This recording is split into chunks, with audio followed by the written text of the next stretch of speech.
everyone. Welcome to the Lawyer Lifter podcast, or Mel's Minutes, where I talk about lifting, life, and business. Hi, everyone. Welcome to a very special new episode of Lawyer Lifter podcast, and I am joined by my client, Cesar Flores. And if you don't know Cesar, well, you are going to know Cesar. He is actually a prominent athlete in the weightlifting community. And it's very interesting to hear about his background, but also how his story led him back to Uplift Law. And the representation that came out of it and the very happy and successful resolution.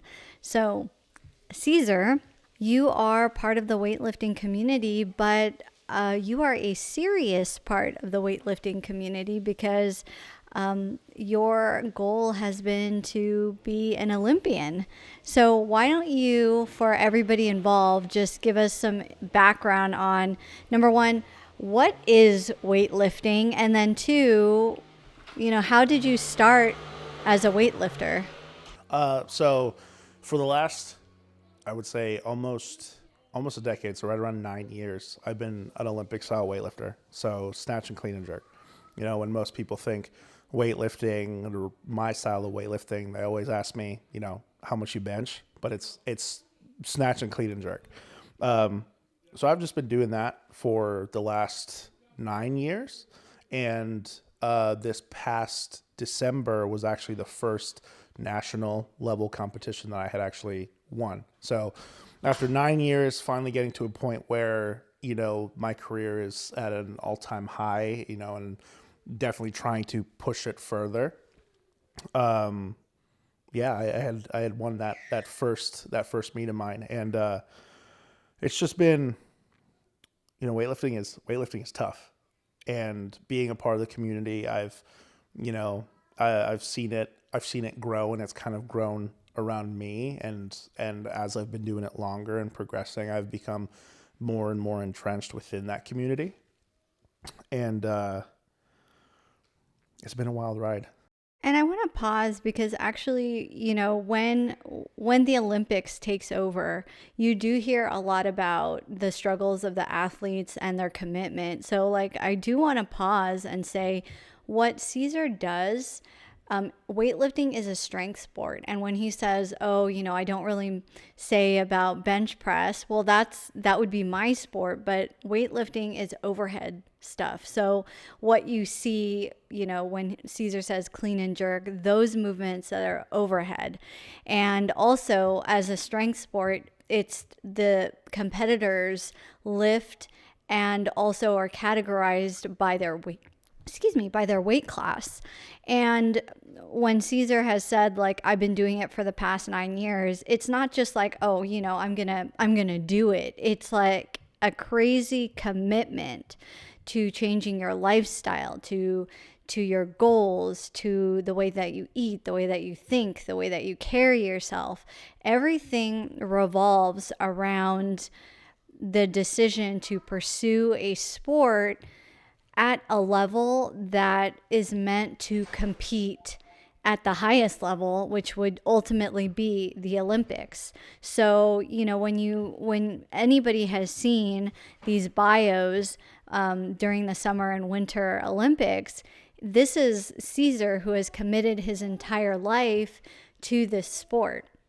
And it takes an amazing, immense amount of discipline and sacrifice.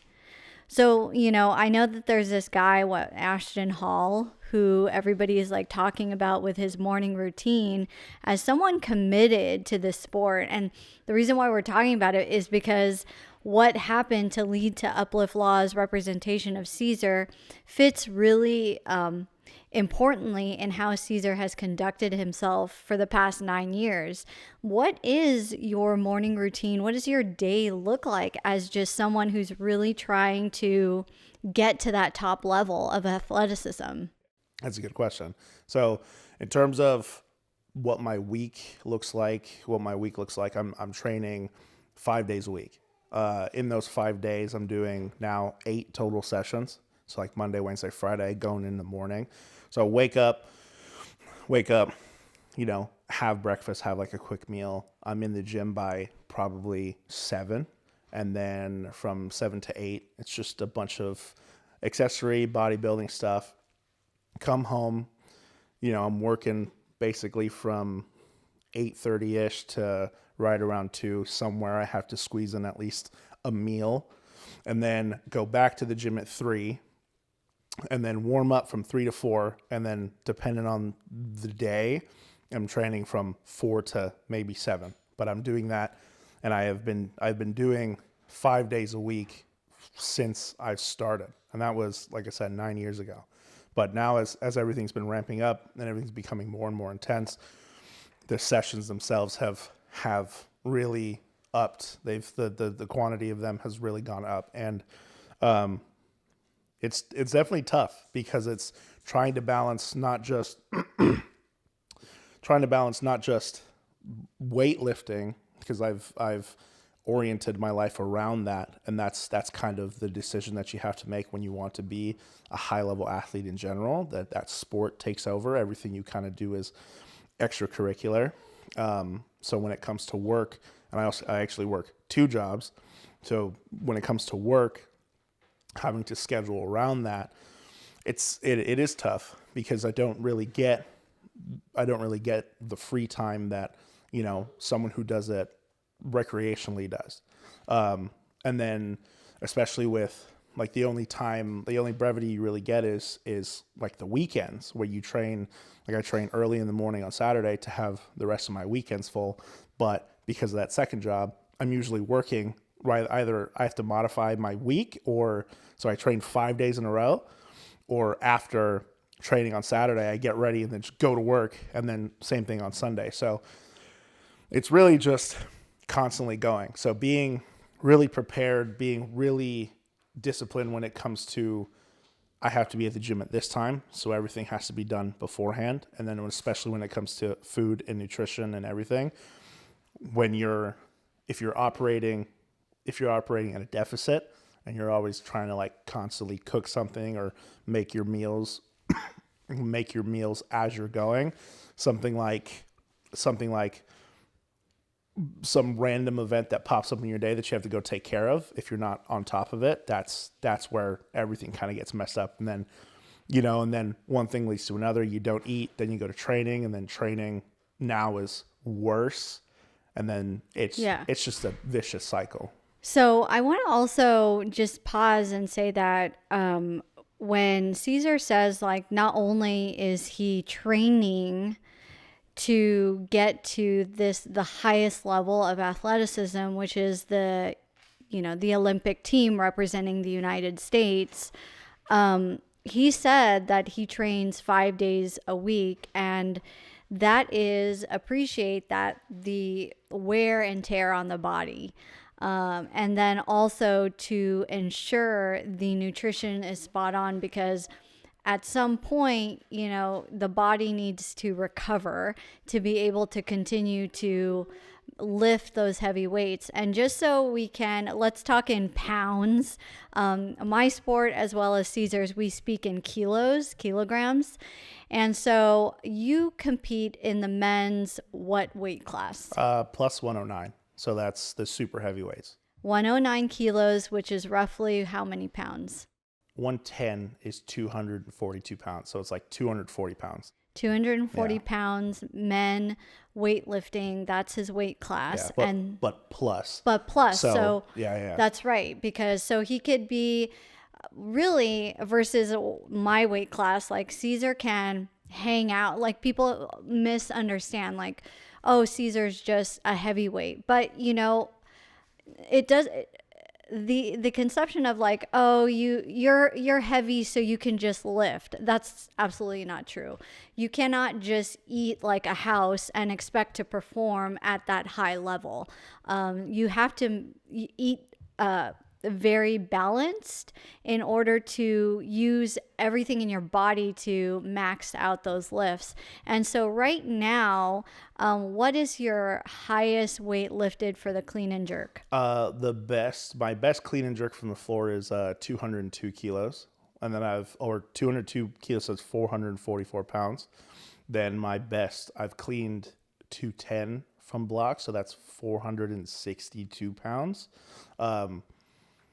In relation to like the number that I'm hitting, the numbers that I'm hitting, I've dealt with, like you said, with a huge amount of wear and tear on the body. I've dealt with injuries my entire career, and that stems from, a lack of recovery. I think the thing that I have admittedly been the worst at in my entire weightlifting career has been nutrition, has been eating. And that, that comes from before, habits that you develop before.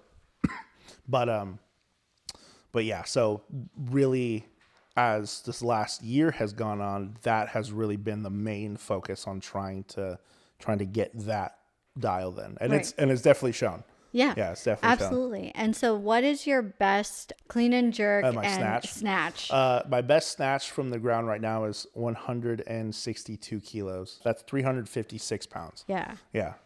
So everybody's like, oh, why are we talking about this? Because let me just, like my federation, but especially the federation, I just told you, this is Olympics. This is a national, this is huge. So all of the potentials, like Cesar, are governed by USADA.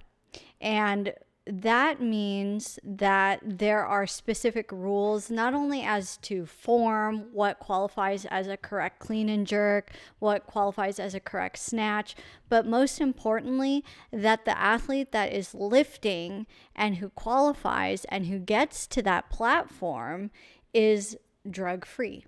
And we've heard it in the media just how strict and how crazy some of these athletes will gamble their Olympic lives by manipulating their bodies and attempting to gain some advantage by using steroids or, increasing oxygen or whatever.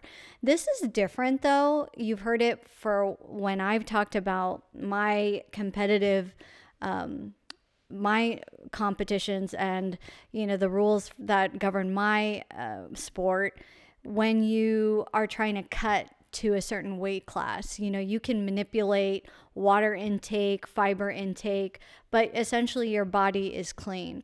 And it's important to know that, because this leads into more of our story, that Cesar said he was now more hyper focused on nutrition because when you play with your food intake, you can also maximize your ability to lift heavier.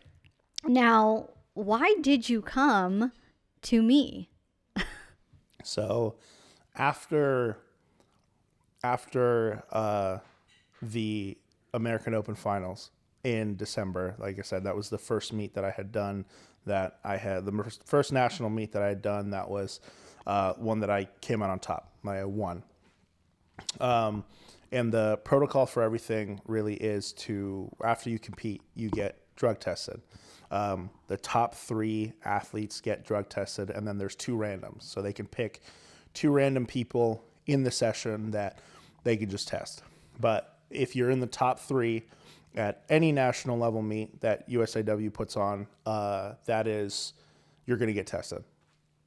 I got tested, which was, I had already expected to. I had been tested at every national meet that I had gone to because I had either placed top 3 or I had been top 3 in a specific lift, usually the clean and jerk. But because I was, because I had won, I knew that right away what they do. USADA shows up before the session's even over, and they're eyeballing you and they're just waiting for you to finish so they can take you to go get tested. So I got tested. The protocol was pretty normal. And then after that, I figured, okay, on to the next one, on to the next meet. On December 30th, the day before New Year's Eve, I get a at-home visit from a USADA agent. And he comes in, and funny enough, I had just gone to the bathroom. I didn't hear him knock. So when I heard him knock like a second or third time, I opened the door and he's just there. And I'm like, oh, this is strange. It's never happened before. There's a random testing pool or registered testing pool when you're trying to make that level an international team, that you actually have to submit your whereabouts so they know where you are at all times. You submit it, I think, quarterly, give them a schedule so they can find you whenever. That's just part of being Team USA, part of being that high level group of the national team. But I had never submitted whereabouts, so I didn't know why he was at my house. He shows up because I had just gone to the bathroom. The protocol is that they come in, they can't actually take their eyes off of you. So for about an hour and a half,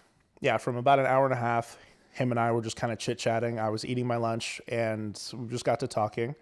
And then finally I gave him the sample. And again, same thing during the sample, they can't take their eyes off you. So they're watching you give the sample. He leaves. I go to training. And then right before I start training, I actually get a phone call from USADA. And they tell me that my sample from AO finals tested positive for a substance called hydrochlorothiazide, which is a diuretic. And kind of as it's all happening, I'm on the phone and I'm like, what are you talking about? This is crazy. Like, I've never taken any sort of performance enhancing substance. I've never done any of that stuff. So how could this you guys have surely made a mistake. And and from there, they were telling me like, hey, it's all right if you have any of your supplements that you've taken in the lead up to the competition, if you have any medications, anything, that you can send it to us directly. We'll test it for you. And I thought it was pretty sweet. Like, I was like, okay, fine. I'll just, we'll just get it all done. I'll just send it to them and then that's it. Luckily, looking back in retrospect, there was that, because they were off on New Year's Eve and New Year's Day. They said I needed the response by the 3rd by the 3rd. So I was like, okay, there's no one really to talk to. I was just going to send them my stuff directly. But then I got an email after from USA, I think is USAW Ombuds, which is their crisis management, all of their legal representatives, their references, their support system for athletes. And all of them are just legal counsel. Majority of them on the list are just legal counsel, and then there's some mental health specialists at the bottom. So I was like, this seems a lot more serious than they're letting it on to be. And then I had talked to one of my other high level athlete. He's a thrower, and I knew that he had a run-in with them before. And that situation was pretty ridiculous. But he told me, he was like, man, you need to get a lawyer. Like, you need to get a lawyer. If their whole shtick, the way that they approach you is you're guilty, so you have to prove yourself innocent. And after kind of mulling it over, that's when I was like, I need somebody that I can trust, and someone that I've worked with before. And then, in our relationship beforehand, knowing how, because working for Virus, knowing the task that you had with working for Virus on bringing them back from bankruptcy and what kind of dog you are, I was like, I need to talk to Melissa. So that's when I reached out to you, and that's when we had our conversation on this is what we need to do. Yeah, and let me just give you context for what my life looked like before I got the call from Cesar. The dog needed to rest. I had just come back from a very long trial where I was away from my home for like a month, the entire month of October. And then I was still fighting in that trial, post trial, because my client was up against a jury verdict for fraud for about $35 million that we continued to still fight when I got home. And then, my intention was to take it easy, like not really try and get into cases that were so adversarial, because I had just come from like a motherfucker. So when Cesar had come to me, the entire firm was just like, for real? Like, you're really going to do this one? Because I understand this organization. Early in my career, I did represent an athlete, Mr. Johnson. His first name escapes me. Derek Johnson. I represented him. And though this was different allegations, and so I knew that they don't just send a letter to send a letter like, hi, how are you? This is also a little bit different in the sense that the adversarial concept between lawyers works outside of the usual laws and regulations that govern, because you're working and fighting within their arena, so you're already handicapped, and so just knowing Cesar and hearing more of the story, I was more and more convinced that this is all a huge misunderstanding, but it is going to be an uphill battle to get them this massive entity that has everything writing on ensuring, optics wise and internally, that there's no break in their anti-doping policies, that they will go to lengths to make sure that they win, essentially, or that they do everything to ensure that like no stone is unturned. So that was what we were dealing with. And the way that I litigate is just, I try to, this is definitely up my alley. Not only is just this an adversarial situation, but this is exactly the type of stuff that I do. And I always tell everybody, like, I'm very tired of fighting, and everyone's like, well, that's just too bad because you're good at it. I saw what the theory on Caesars was like. This is overly complicated and not a really hard story to follow. Like, it's clean. They are misunderstanding something, and we need to show them that, it's stupid simple. Like, they don't want to see what seems preposterous, because the easy thing is to think that Cesar did take in performance enhancing drugs. They're not going to want to see that something so innocent as taking an ibuprofen for pain could have been a manufacturing situation, in which that when they manufacture just a simple pain relief, pain killer thing that you can even get out off the counter, over the counter, that it could be cross-contaminated with the very substance that they are accusing Cesar of taking. So number one, that was our theory, and that was just, a lot of this was the art of fighting for a client is really about, number one, listening to the client. So when people ask me, like, how do you get really good at speaking? Because I shut the fuck up and I listen. Like, everything that Cesar wrote and said, I just absorbed. And then from there, I can build a defense.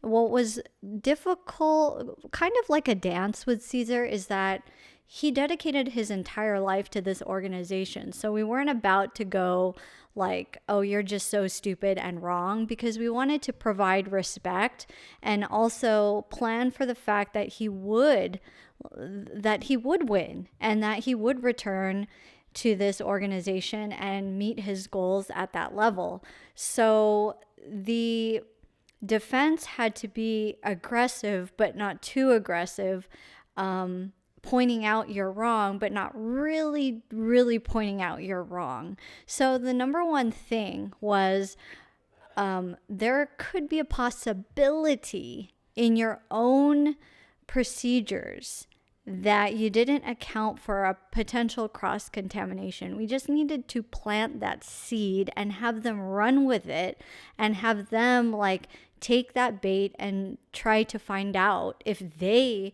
had missed something. That would have also reduced Cesar's costs as well, because I'm not about to go and try and retest like, some ibuprofen. And let me backtrack. The only thing that he had taken leading up to the competition where that sample had been popped was this ibuprofen. And I don't know a single high-level athlete that doesn't take something as regular as an ibuprofen, because you're inflamed, you don't want to think about the pain, you just want to put it all out on there. Normal. That's all he had taken. So number one, let's make them work to show that our theory is just a story. And then the big thing is using the Cesar's own story to highlight that this man can't even conceptualize the complexity of duping your amazing system. And how are we going to show that? How are we good? Instead of someone saying, I didn't do it, I couldn't have done it. What the complexity that I had engaged in was in really showing that Cesar is the type of person year to year that just can't even put that together. And I would use his network to prove that. So we tapped into his nutritionist and got a declaration signed by this nutritionist that would vouch for the fact that, I have a successful nutrition company. I advise high-level athletes. It would not be in my best interest to have an athlete doing all kinds of things. Cesar came to me for very just like, how do I eat better? How do I, make myself healthier? And to also vouch for the fact that because of her experience, just as a high-level athletic nutritionist, she would know what a person who was trying to take performance enhancing drugs would be like. She would never take that kind of person under her company.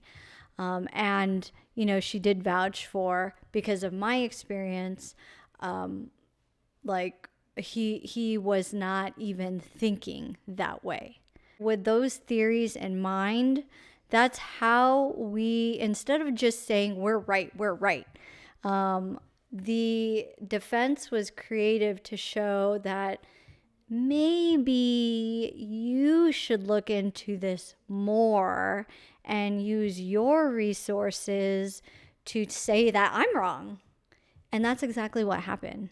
It was a less than 6-month process, but pretty active process in the defense, because it was a lot of back and forth with their attorneys, giving them further information, further having Cesar submit the canister of which he got his ibuprofen. Ultimately, what happened was a high-level investigator on behalf of the organization setting up a Zoom to just really ensure that Cesar wasn't just just copying what the attorneys were saying, but actually looked like he was telling the truth. And so we had submitted just comprehensive paperwork back and forth with their attorneys. It culminated with a beautiful question and answer with the entity's investigator. And then ultimately, I think like 2 weeks later, we got the final result that said, you're right. We didn't find anything. So, and by the way, if we find out that you were lying, we'll take it all back. So basically, so we got the letter back. We got the letter. So when in the process, in the very beginning, their process is after their testing, they send you a letter that says, you know, like, we tested your sample, everything is clean. In my particular case, they never sent me that letter until after I had been contacted by USADA themselves. In that letter, they said, your sample has tested positive for this substance, and they showed the testing modalities, how they tested for it. And then after the entire process, basically, the letter that we received after you had gotten that confirmation was, we've decided, you know, we've looked at it, we've gotten all the information, we've now seen that this was due to cross-contamination, so you didn't take it willingly. So now this is, you know, this, we consider this case closed. We're not going to pursue this anymore. But we do reserve the right to look back at that sample if we need to. Yeah. So that was kind of the end of that. And then since then, you know, that was maybe a month ago now? Yeah. And since then, that letter, I need to print it out and frame it. I and was put it just on my going to wall. say, yeah.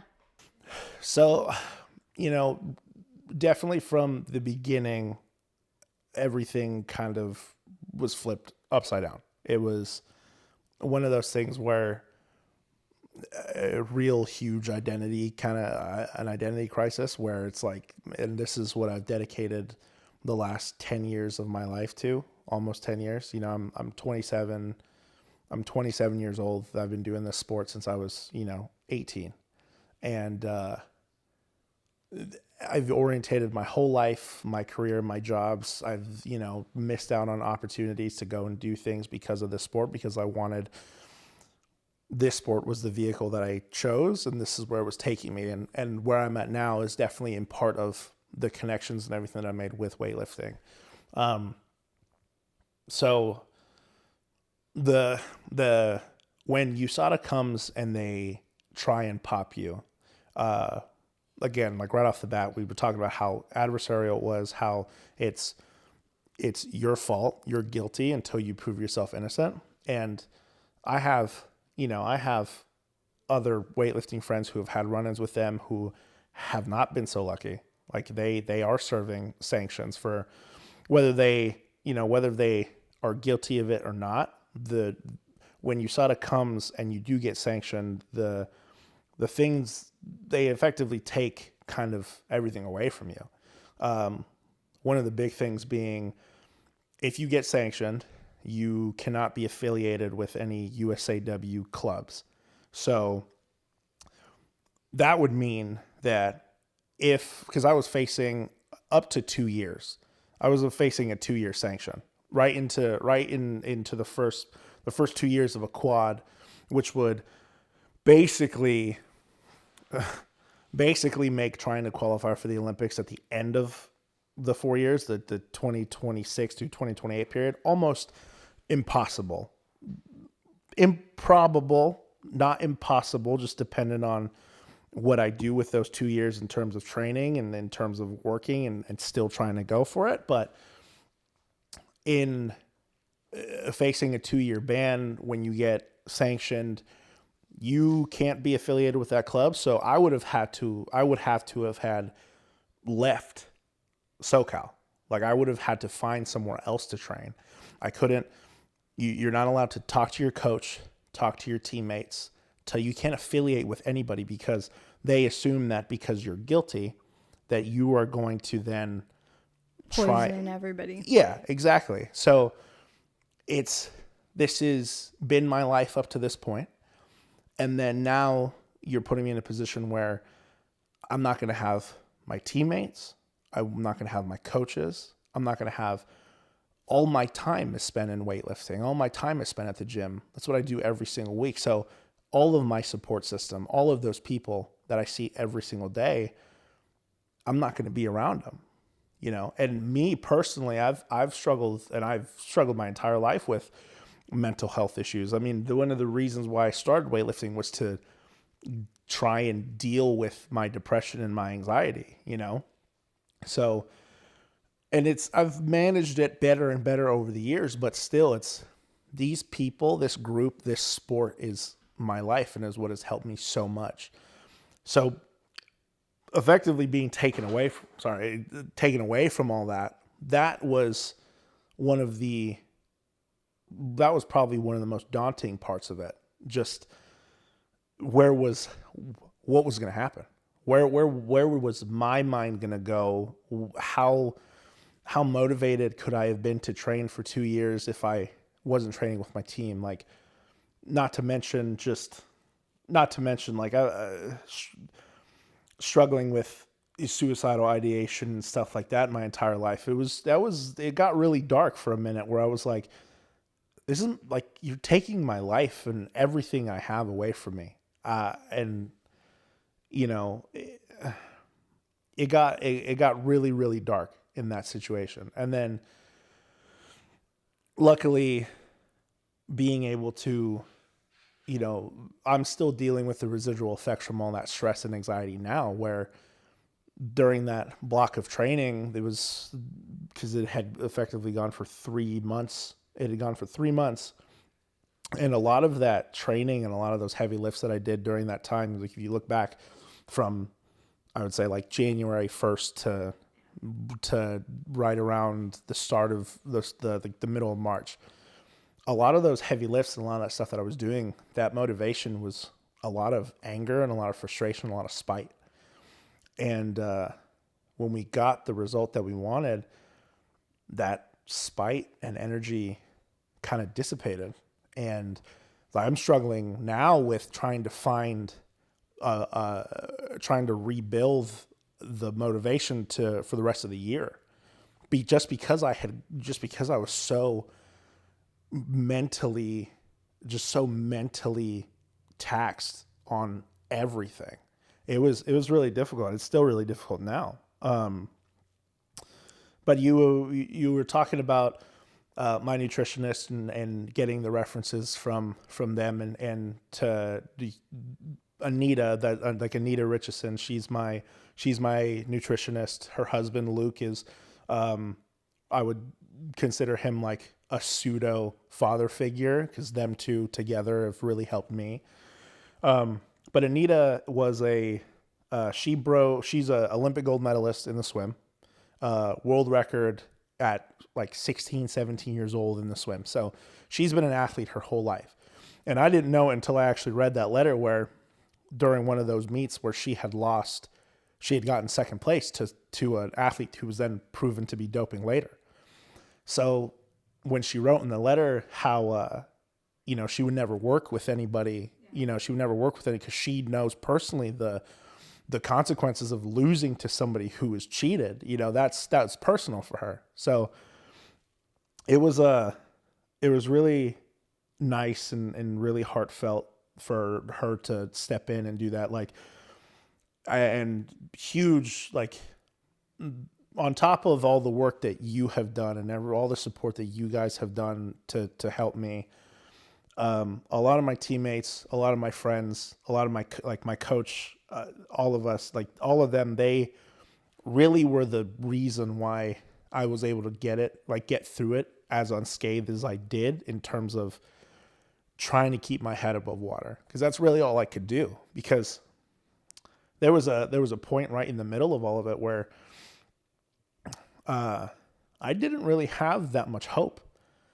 I really didn't. I was like midway through, I had a conversation with one of my old coaches, and he he said some things to me where it was like, look, dude, you're bigger than weightlifting in terms of who you are as a person. Like you're not you because of weightlifting. You're you because of you. Weightlifting has been the vehicle to help show the world who you are. But if it goes south, like you need to know that you're going to be fine because you don't depend on weightlifting for any of that. It's all you. And that was trying to come to terms with the fact that my career could potentially be over. That really sucked. That's what I'm struggling with now. And that's yeah. It was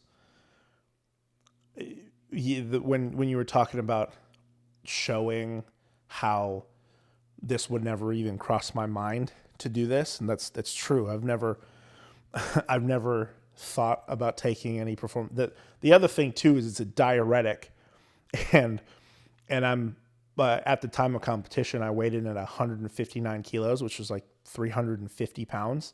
The next body weight class under me is 109 kilos, so I was 110 pounds over the weight class. Like the whole situation kind of was just a huge misunderstanding, like you had said. But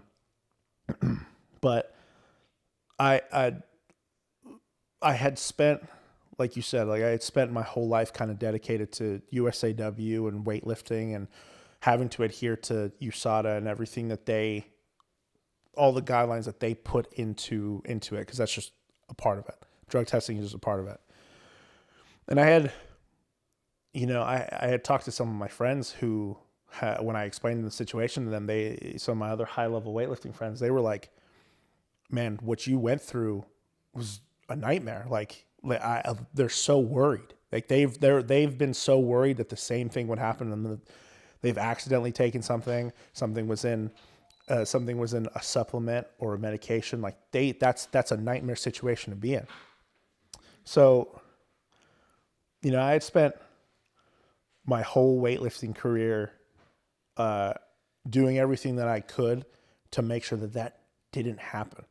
That my weightlifting career was going to be over, or I would end because I did something by, deciding to stop weightlifting.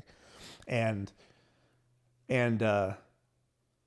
after realizing that my weightlifting career could come to an end by somebody else's decision when I didn't do anything wrong, that was a real hard sentiment to get over. It was just like out of my control. And I think that was the biggest thing through that entire 3-month process, where everything was pretty much out of my control, and having to learn how to really be present and really not stress out about something in the future that's out of my hands. Like, I think because I had put together like that 10-11 page file on basically my entire experience up to then, my medical history, everything to give to you. I remember when I sent it and I closed my laptop, I remember saying like, that's it. That's all I can do.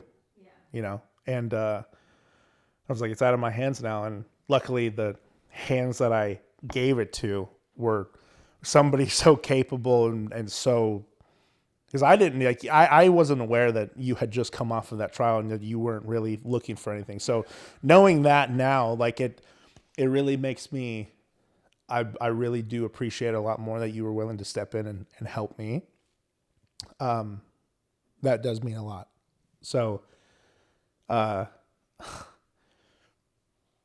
yeah, when I closed my laptop and I gave it to you and effectively just gave everything to, okay, it's out of my hands. Like, Mel's going to be the one who is going to be putting everything forward. That was kind of it. I was like, I can't do anything about it. I think that what you speak to is so hard for me, in terms of figuring out the strategy and running with it. I In general, every lawyer lawyers differently, every litigator litigates differently. But when I do it, and it was very important for me to get your story, I always ask every single client, and Ariana knows, like, I need to know, I need you to vomit. I need you to word vomit. I need you to tell me your story, because this, when you hire us, when you hire me, you're done.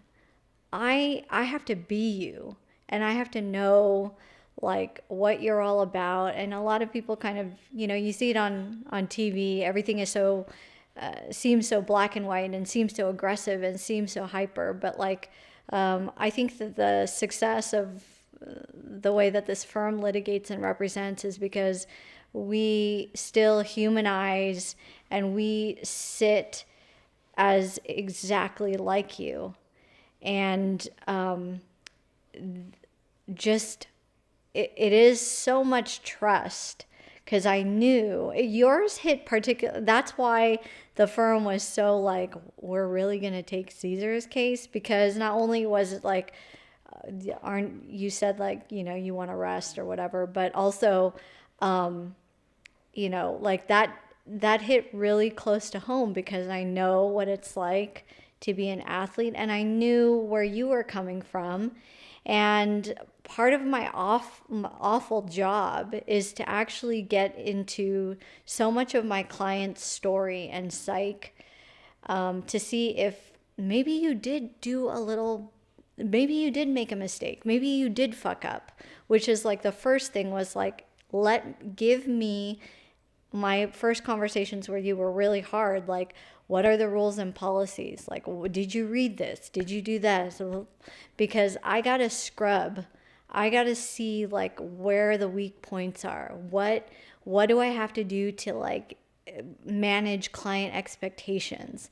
Show you that, okay, this could be something bad or not. But we didn't have that conversation. And trust me, as part of my responsibility, I have to scrub a client and see all of your openness and nakedness, so that you don't get hurt in the end by like thinking that you're gonna come off clean. Yeah. But when I didn't find any of that, the harder part was, okay, this guy freaking is 100% innocent. Well, that's almost harder for me because I've got an adversary on the other side that that already thinks they're right. And not only do you have to overcome their position, like, we're right. We are the anti-doping like entity. We are the ones that like are the standard.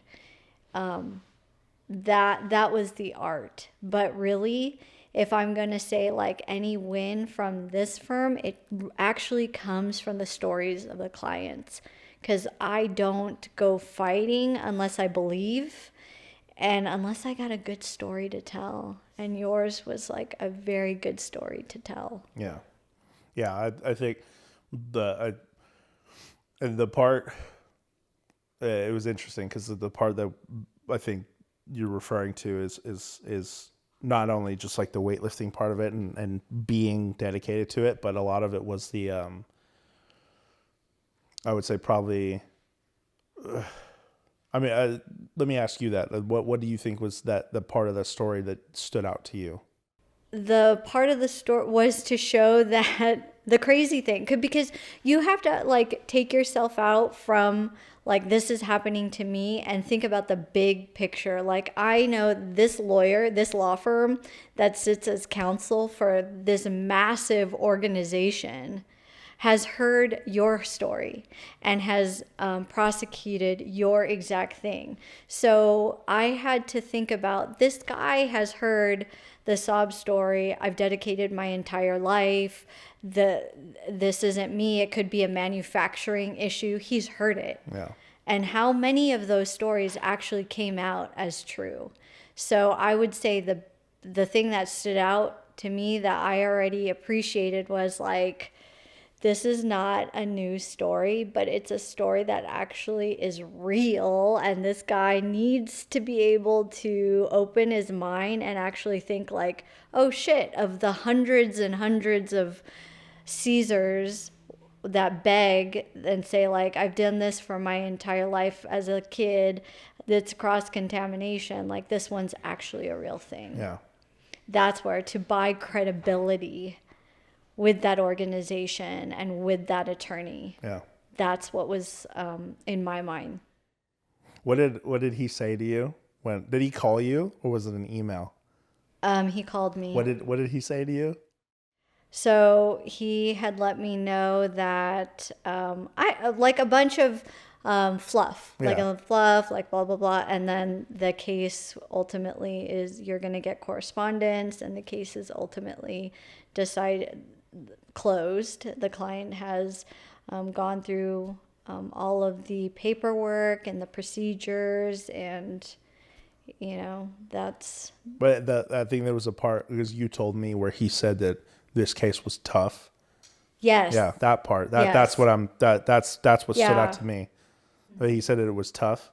Yes, he said it was tough, and he appreciated. It was good. Like we basically over the phone shook hands. Yeah. Like that was a good fight. Yeah. Yeah. Yeah. That's what when you told me that, I think that's what stood out to me about the conversation that we had about it, where it was, I wonder, like me personally, just knowing the friends that I've talked to, the people who've had run-ins, is how many of those conversations go the other way. Instead of it being like, oh, that was a good fight, like, unfortunately. Yeah. Yeah. I think that's why it just reaffirmed the fact that, again, it was like I made the right decision coming to you and working with you. Yeah, because I definitely don't think it would have gone the other way if, it would have gone the way that it had if we didn't have someone who was actually willing to put up with it and fight for me. So again, like, I do very much appreciate that. You're welcome. So now dealing with all that stuff, I've, still trying to building myself back to not having to lift and train under such duress and such spite and anger, wanting to train and wanting to get back to it because I want to, not because I feel like I have to prove something. So that's a process, but it's going well. I have the national championship coming up at the end of June, so that'll be the first meet. I might do something in between, but that'll be the national championships. Definitely looking to go big there. If I can qualify for an international team, that would definitely be the goal. And then after that, it's kind of open, just depending on how that meet goes. I could go maybe be a second string for the world team. If not, go and compete at AO finals, and then it just repeats next year, just trying to get to that next level. Because again, it's just step by step up until 2028 in LA, which is that's the ultimate goal. Yeah. Now it's just to keep going. Like this is past us. It's believing that this is past us and moving on. And I was talking to Luke and Anita the other night, just trying to just talking to them, just catching up with nutrition, but more just like the mental side of everything. And Luke said something to me. It was, to whom much is gifted, much is expected. And that was something that stood out, where, I have definitely done some impressive things. I never really like to brag about things like that. I don't like the way that it sounds coming out of my mouth talking about myself, but I've definitely done some pretty cool stuff over the last 9 years, especially the last year. And I have a lot of people in my corner who believe in me. I have a lot of people in my corner who support me. And the biggest thing with AO Finals was I would say the theme of that one was getting out of my own way. And I did that. unfortunately, afterwards, I couldn't really bask in having attained that because of everything that happened. But now it's to whom much is gifted, much is expected, and the next 13 weeks going to the nationals, I really want to adhere to that. And I'm just glad that it's over. I really am.